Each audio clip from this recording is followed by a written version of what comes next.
My editor and I have produced countless videos with over 100,000 views, with some even breaking 1 million. With our combined experience and skills, we've created a formula to make your next video go viral if you do things our way. That is, of course, if you actually want your next video to get a ton of views, because sometimes that isn't actually what you want, which I'll talk about later. First, it's important to understand that it's impossible for your next video to get over 100,000 views if your video's concept doesn't do both of these things. First, your video idea has to appeal to your current audience of subs. I won't go too in-depth, but your most loyal viewers, including your current subscriber base, are part of the first group YouTube recommends your video to. To keep it very simple, if your subs don't like your video, it doesn't get pushed beyond that first group of loyal viewers. However, if they do enjoy the video, then it gets pushed out beyond that initial group to a wider audience, which eventually leads to your video getting a ton of views if it has wide enough appeal. Second, there must actually be a wide audience for the video to reach, and this first applies to your channel's niche. For example, my channel will never get over 10 million views in the foreseeable future, no matter how good of a video I make, because there just aren't that many people who want to become YouTubers and watch YouTube education content like I make. Mr. Beast, on the other hand, makes content in a niche that appeals to basically every human on planet Earth, so he's able to make banger videos that have a humongous potential audience. This means that if your channel is niche down enough, then you'll never be able to get 100,000 views on a video, which is fine because, well, we'll talk about that later. For now, just understand that I've been able to make about 15 grand this month off of my channel, and I'm definitely not getting 100,000 views on every single video. However, there's of course a time and place for that. But anyways, in regards to your niche needing a big enough potential audience for your video to get a ton of views, your video's concept also needs a wide appeal. For example, my niche, YouTube education, is definitely big enough to have videos hit 100,000 and even 1 million views, but some concepts are niche down to a point where they either A, don't appeal enough to my current audience, which we talked about earlier, or B, just don't have enough appeal to a wider audience on YouTube, just like a niche without a large potential audience. An example of that second point, and honestly the first point as well, is my video on affiliate marketing. It's got great editing, a really good thumbnail, and a script that at least does the job, yet it performed poorly. My diagnosis after going through its analytics is that it unfortunately fell into both of the pitfalls I described previously. First, it didn't appeal well to a large enough portion of my current audience to get pushed out beyond that initial group, and also didn't have a wide enough appeal anyway to get views if it had gotten pushed out in the first place. Because most YouTubers, and especially the ones in my audience, just don't really care about affiliate marketing with their channel. I won't give away all of my sauce in this video, but a really quick and easy way to find some video topics that appeal to your audience as well as a wider audience is to go into YouTube Studio and find the research tab. If you filter by your viewers' searches, you'll find some keywords that your audience is interested in. You'll want to use the ones that are marked with high traffic and then compare their traffic when you filter by searches across YouTube, because then you can see A, does this concept appeal to my audience, which in the case of a high traffic keyword is yes, and then B, compare it to the rest of YouTube to see if it also has that wide appeal that we want. It's not a perfect strategy by any means, and you're a bit limited on the amount of keywords that YouTube Studio gives you, but it'll give you some ideas. And like I said, I'm not going to give away all my sauce in this one video. The next step after you have a killer video concept is to come up with a title and thumbnail for your video. I've actually got a whole video on the basics of what makes a good thumbnail and title combination that I think you should open in a new tab to watch after this video. And also, my personal thumbnail designer will be walking through how he creates these 6 thumbnails in Adobe Photoshop in my course dropping on September 4th, which you can get for a significant discount with the link in the description or with this QR code on screen if you're interested. I'll also be dropping the first lesson of the course for free in a week, so if that interests you, then stay tuned. But anyway, I like to come up with the packaging of my video, which is just a fancy word for the title and thumbnail combination, before I actually start creating the video, because the packaging of your video is also the first thing the viewer sees before they even,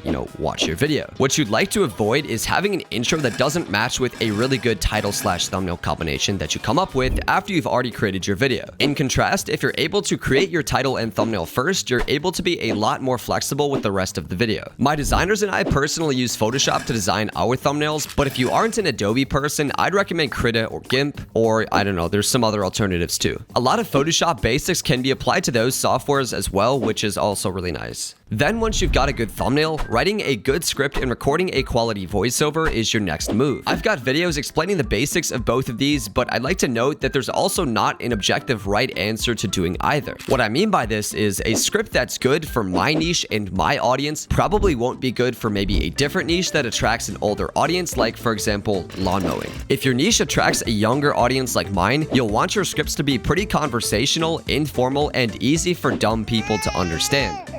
That was a joke, by the way. In contrast, if your target audience is older, then you might want to sound more sophisticated, use a more advanced vocabulary, and repeat yourself more often when you're making important points. Voiceovers follow suit in principle. Young people need creators to not only talk faster, but also with more energy so they can continue to be stimulated, as everybody under the age of 24 has severe ADHD and lacks any sort of attention span. Older people are the opposite and will probably find stuff like that obnoxious and just click off the video. They likely prefer that you talk slower, lighter, and again, more sophisticated. Obviously, I'm generalizing all of this, but I'm sure you get the gist. The things it takes to make a good video vary based on whatever audience you're actually making the video for. And when it comes time to edit your video, it's the same deal. Just like everything else I've talked about, a younger audience is going to need a higher paced video with a lot more stimulation than somebody older. Stimulation can be in the form of motion graphics, transitions, animations, and sound effects, and oh, what's this? You can get Nate Wealth and Nate Wealth's editor, Mauricio's presets and sound effects completely free at natewealth.com/free-assets. Damn, what luck. I guess I should go get them right now with the link in the description or this QR code on screen. And speaking of screens, the stimulation on a viewer's screen doesn't even need to be that crazy for a video to get views, no matter how young your audience is. To be honest, as long as your viewers end up clicking on the video and they're interested in the concept, the editing is a much smaller contributor to the video's success than most of you think it is. Most creators I talk to think that if they level up their editing skills, then they'll get 1 million views right off the gate. But in reality, like I previously mentioned, good editing is a very small part of what blows up a video. I'd argue that the concept and target audience of the video are much more important, like we've previously discussed. And honestly, there's even more that goes into a viral video that most YouTubers don't know about, but I'll keep most of that a secret for now. In general, if your editing is passable and you've got a banger concept with a strong target audience, you're able to dramatically improve your chances at virality. But do you even really want to go viral? Like, I'm not saying that like, oh, you don't really want to be famous, you don't know what it's like. No, like for a lot of creators that I talk to, getting views and subs is their top priority, and some people try to do this with long videos, and others see their shorts get views and think that if they just get a ton of views, they'll immediately become a millionaire on YouTube and collect a bunch of ad revenue. Unfortunately, it's nowhere near that simple, especially with shorts, because shorts ad revenue is terrible. And to be honest with you, I only have about 37,000 subscribers, and most of my videos average around 40 to 50k views, and with that, I made about $15,000 off of my channel in August, and it's only going up with the work that I'm doing on my business as a whole. And to do this, I don't base my channel strategy on getting a bunch of views. And if you want a preview into how I do that, I'd stay tuned for next week, where I'll be releasing the first lesson of my course that drops on September 4th for free. If you end up learning something from that free lesson, or just anywhere on my channel, you'll be able to decide whether the course is a good investment for you or not, and you'll also get a pretty good discount using the link in one of my videos. And if you want to learn more about how I started making money off of my YouTube channel, I'd recommend watching this video where I break down my income off of YouTube from July, when I was making about $10,000 a month.